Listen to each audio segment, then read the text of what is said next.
21 October 2019 तारीख महत्वाची आहे, कारण या दिवशी महाराष्ट्राच्या विधानसभेचा निकाल लागला होता. 21 ऑक्टोबर 2019ला झालेल्या मतमोजणीमध्ये भारतीय जनता पक्ष आणि शिवसेनेची युती ही प्रचंड बहुमताने सत्तेवरती येणार हे स्पष्ट झालं होतं.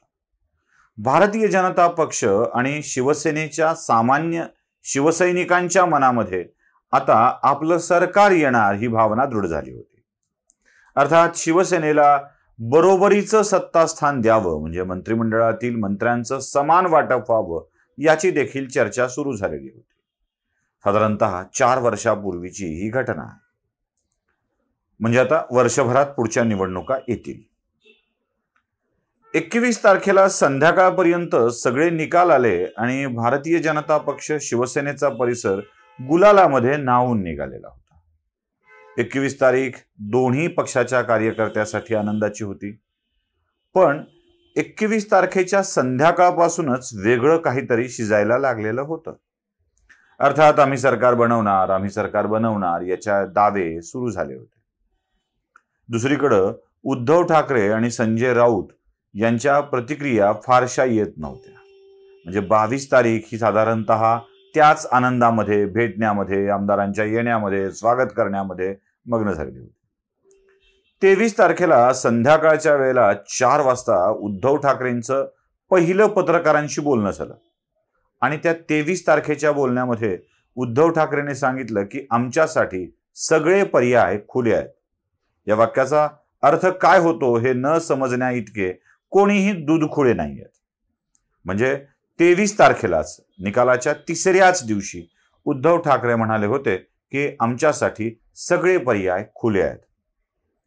अर्थात यावेळी भारतीय जनता पक्षाचे नेते आम्ही सरकार स्थापन करतोय असंच बोलत होते. 23 तारखेला देवेंद्र फडणवीस मुंबई नागपूर प्रवासामध्ये होते. नागपूरच्या विमानतळावर उद्धव ठाकरेंनी 4 वाजता केलेलं विधान देवेंद्र फडणवीसांना सायंकाळच्या वेळेला सांगितलं गेलं. तेव्हा देवेंद्र फडणवीसांनी एक गोष्ट स्पष्ट केली की काहीही नाही, आम्ही उद्धव ठाकरेंशी बोलतो आहोत, सरकार आम्ही स्थापन करणार, कारण जनादेश हा भारतीय जनता पक्ष आणि शिवसेना या युतीला मिळालेला आहे. मी 21 तारखेनंतर 23 तारखेपर्यंतचा क्रम तुम्हाला सांगितला. आणि त्यानंतर शिवसेनेची चर्चेची दारच बंद झाली. म्हणजे हेच ठरलं होतं की भारतीय जनता पक्षाचे देवेंद्र फडणवीस मुख्यमंत्री होणार. कदाचित बंद दाराआड ठरलं होतं की नाही माहीत नाही. जे अमित शहा देखील नाकारतायत, उद्धव ठाकरे म्हणतायत की ठरलं होतं, देवेंद्र फडणवीस नाकारतायत, नरेंद्र मोदी नाकारतायत. जेव्हा एवढी मोठी माणसं नाकारतायत तेव्हा काय ठरलं असेल याबद्दल शंका निर्माण होणं स्वाभाविक आहे. ठरलं असेल ते ठरलं असेल. कदाचित उद्धव ठाकरेंनी मला मुख्यमंत्रीपद आधी हवंय अशी अट टाकली असती तरीही कदाचित त्यावरती विश्वास ठेवता आला असता, त्याला काही चर्चा करता आली असती. पण उद्धव ठाकरेंनी आपल्या चर्चेची दारच बंद करून टाकली. देवेंद्र फडणवीस असं सांगतात की मी प्रत्येक वेळेला उद्धव ठाकरेंना फोन करायचा प्रयत्न केला होता, पण उद्धव ठाकरेंनी फोन घेतलाच नाही.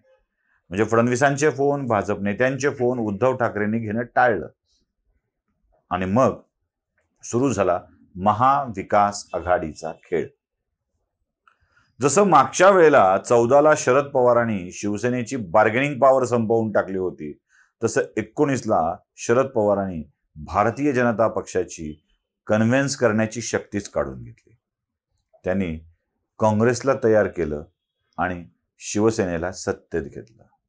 मी हा प्रसंग यासाठी सांगतोय की आत्ता भारतीय जनता पक्षाचे लोक किंवा भारतीय जनता पक्षाचे कार्यकर्ते जो दावा करतायत की कोणालाही सोबत घ्यायचं का, भ्रष्टाचारांना सोबत घेणार का, काय करणार किरीट सोमय्या, असा जो प्रश्न विचारत होते त्यांनी जरा याचा विचार करणं आवश्यक आहे. भारतीय जनता पक्षाला सत्तेपासून दूर ठेवायचंच या हेतूने शरद पवारांनी त्यांना शिव्या घालणाऱ्या उद्धव ठाकरेंना जवळ घेतलं. आणि सत्ता भाजपापासून खेचून नेली, ती स्वतःकडे घेतली. आणि दावा काय केला जातोय? देवेंद्र फडणवीस कलंक आहेत. कलंक कोणता संदर्भ देऊन?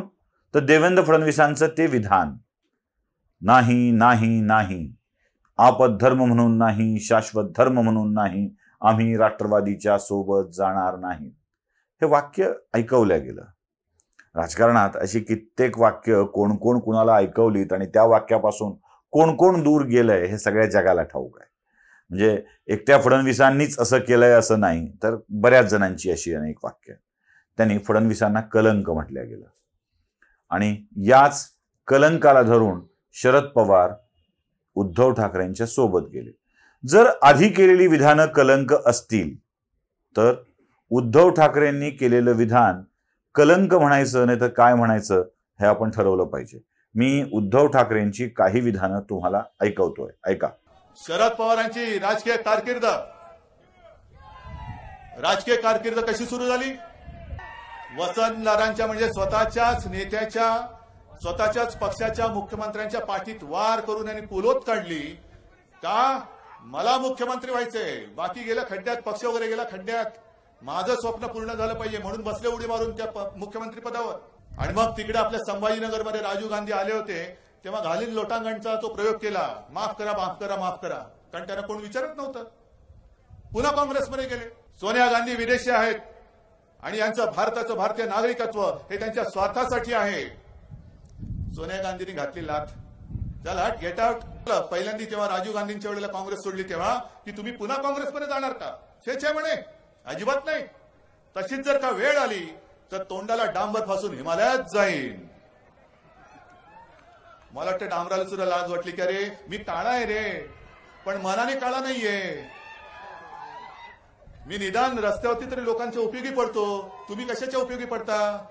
आणि फोटो असा होता की गोरांची जी चारा छावणी आहे त्या चारा छावणीला शरद पवार यांनी भेट दिली, हेलिकॉप्टर सोडून दिलं आणि गोरगरिबांचा हा कैवारी शेतकऱ्यांमध्ये जाऊन बसला आणि चारा छावणीमध्ये कसं काय चाललंय, कसं किती चारा येतो, किती खायला घालतो. मी तिथे चौकशी केल्यानंतर यांची चौकशी शरद पवारांनी केली, ते धास्तावलेले होते शेतकरी. म्हटलं का रे बाबांनो, एवढा मोठा माणूस तुमच्याकडे चौकशीला आलात, का तुम्ही धास्तावलात? ते म्हणे साहेब तुम्ही विसरलात, आम्ही नाही विसरणार. म्हटलं का?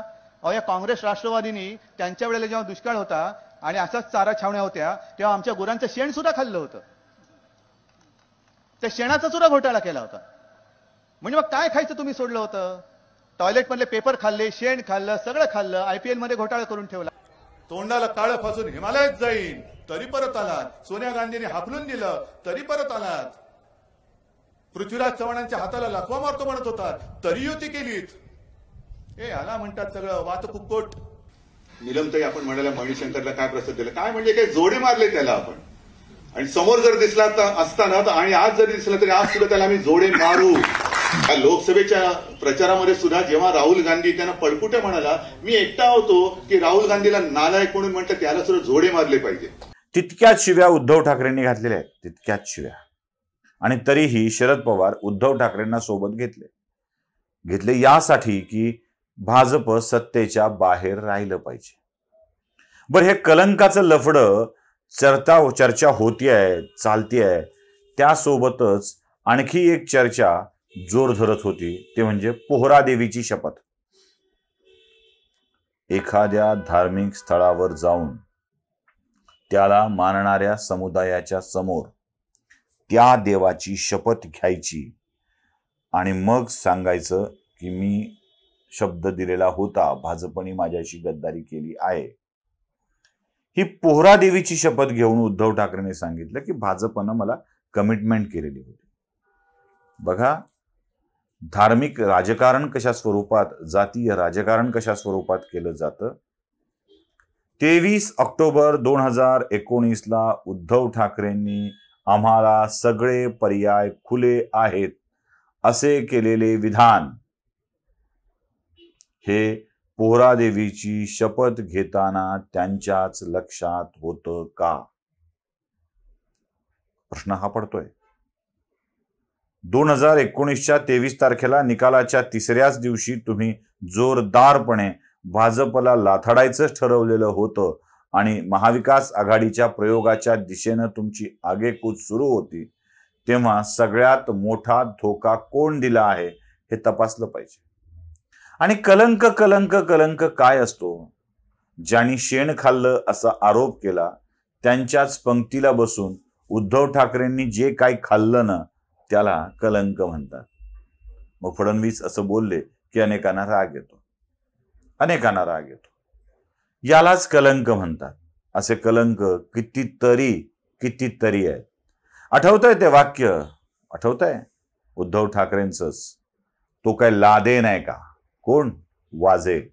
ज्या वाजेनी मनसुख हिरेंसारख्या माणसाला मारून टाकलं, ज्या वाजेनी त्याच्या आधीच्या काळामध्ये एका माणसाचा खून केला कस्टडीमध्ये असताना, प्रवासात असताना, ज्या वाजेनी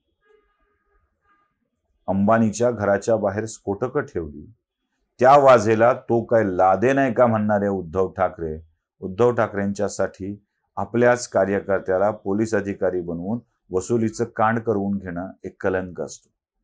आणि उगाच अशा कलंकाला घेऊन देवाची शपथ घ्यायची आणि आपल्या धार्मिक भावना दाखवायच्या, हे सगळ्यात मोठा कलंक आहे असंच मला वाटतं.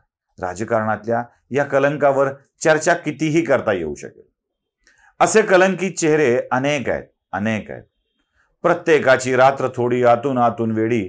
प्रत्येकाच्या पायामध्ये एक तरी बेडी अशी स्थिती आहे. प्रत्येकाच्या पायामध्ये ही बेडी असतेच.